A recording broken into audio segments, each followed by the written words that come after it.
Welcome friends, it's Ray. Thank you so much for joining me today. In today's video, I am using the Hero Arts color layering Hummingbird stamp and die sets. This is a set that came out a few years ago and I haven't used it before. Hero Arts re-released this set with their recent edition of the Make Yourself at Home kit at Joann's.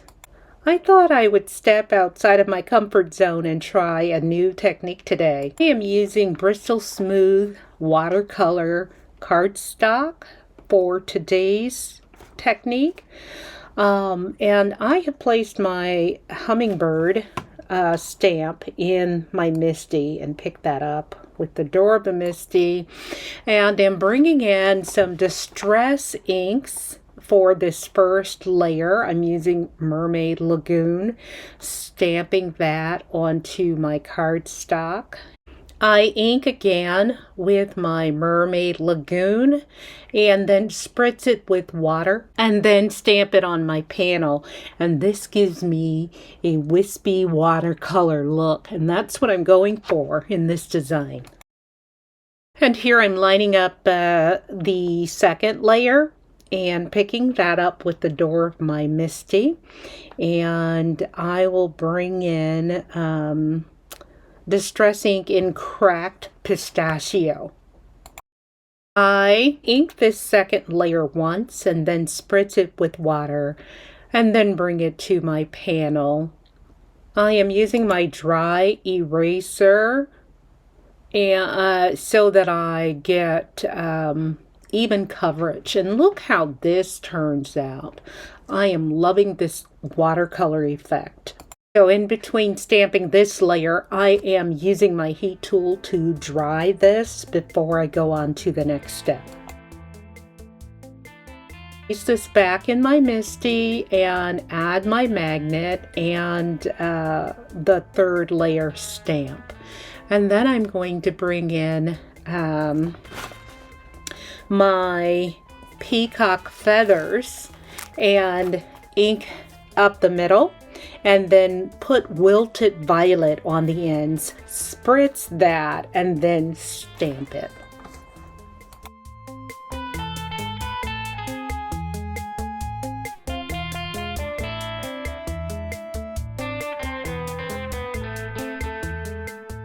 Oh, I'm loving this. And I bring in my heat tool to speed up the drying after this layer. I place it back in my MISTI, and then I'm going to bring in the crest, the bird's crest, and use Carved Pumpkin Distress ink to stamp that.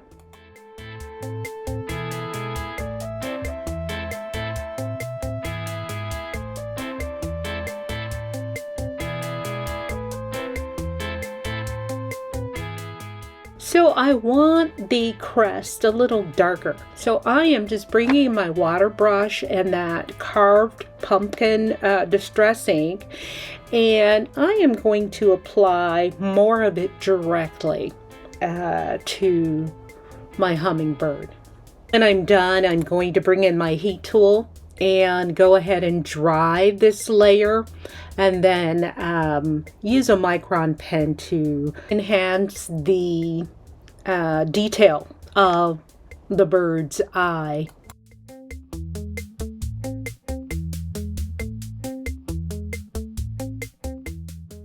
So I've done the same with my hibiscus, layered it and used Wild Honey, Mustard Seed, and Mowed Lawn distress inks to color it.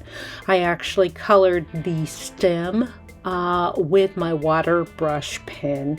The Hero Arts Petal brush stencil, spraying it with Pixie spray in my splat box. I prep my panel for heat embossing using my anti-static powder brush.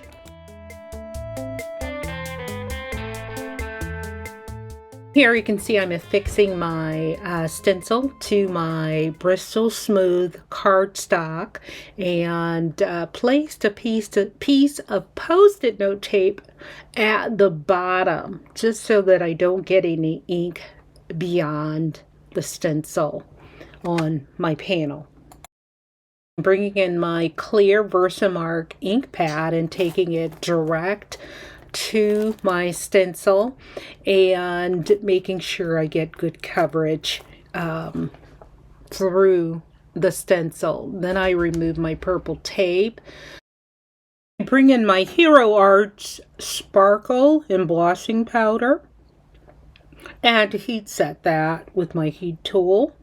And this is going to leave a white embossed look with a bit of sparkle.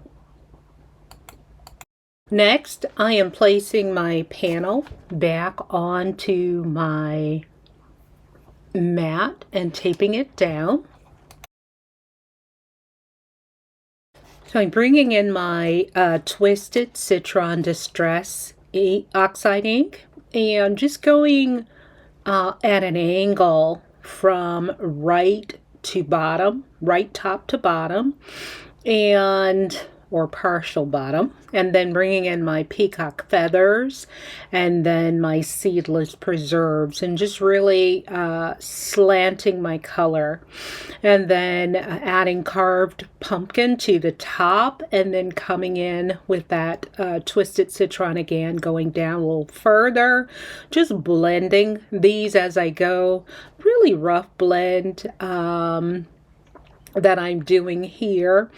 And then the last color I'll bring in is Squeezed Lemonade, and placing that, or turn my panel right side up and place that lemon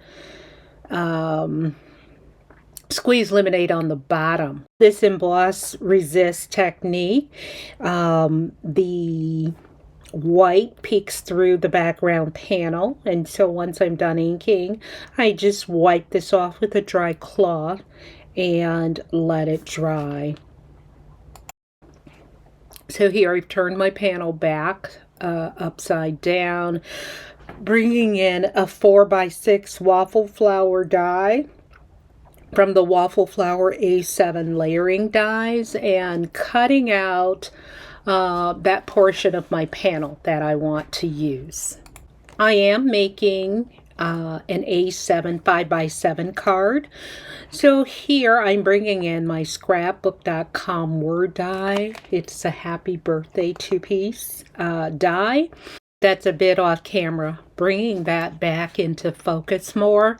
And I am using my Ranger Multi-Medium Matte Glue with a precision tip just to get in all of the areas, and have cut this die out once. And I've cut the second piece out of black cardstock once, and am now affixing the white piece to the top of the black piece. I placed an acrylic block on top of that. Now I'm working on my Hummingbird, adding craft tacky glue to the back of a die cut blank. So I've die cut the bird and die cut 2 blanks, and we'll affix all of those together to add dimension. I'm laying out all of my elements of my card, trying to see exactly where I want them. Once I get that situated, then I will go ahead and use craft tacky glue to affix everything to my card panel.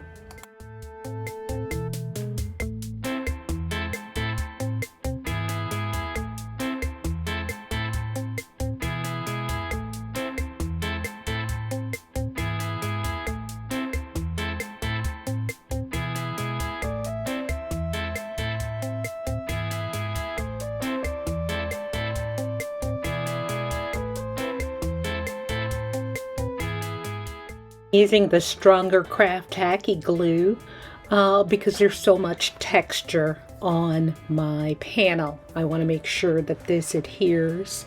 Once I get everything glued down, I will put my acrylic block over top to make sure everything adheres. And then I did trim off a portion of my flower stem because I want to fit it right behind the P in my happy birthday.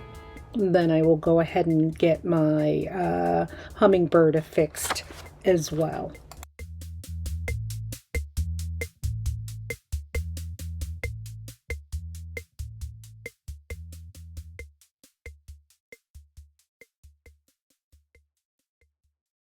So when I'm finished getting all of my elements affixed, I mat this panel to a thin black mat and then mount that onto my card base, my A7 5x7 card base. I'm bringing in the scrapbook.com Pops of Color in Lemon Chiffon, and this is the pops of color I'm finding are very fluid, so I first test that on a scrap piece of paper just so that I get my flow right, and then I am placing 5 dots of that throughout my panel. I love the way this turned out. I hope you liked the video. Let's take a closer look at this card. I had so much fun designing it. As always, thank you so much for joining me today. Until next time, good day, friends.